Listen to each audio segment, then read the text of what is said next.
Hey guys, I'm Anna, and today I'm going to show you how to fix Lotterywest mobile app not working.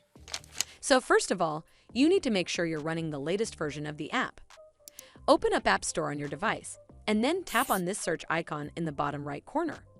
Then search for the Lotterywest app, and if you see this update button right next to the app name, simply tap on it to make sure you're running the latest version of the app. But if you still encounter this issue, then you need to clear App Cache. Go to your device settings and then scroll all the way down to General and tap on it. Then tap on iPhone Storage.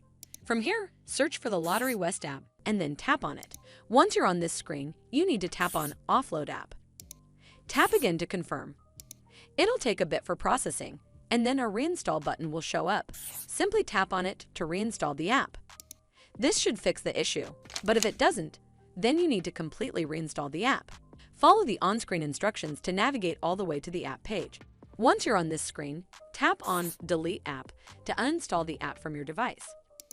Once uninstalled, you need to open up App Store and then search for the Lotterywest app right over here in the search bar, and then click on this Get button to install it back on your device. Hopefully, this will fix the issue. And if it did, then make sure you give this video a super thanks by clicking on this heart icon to help support the channel, and don't forget to hit that subscribe button. We'll see you in the next one.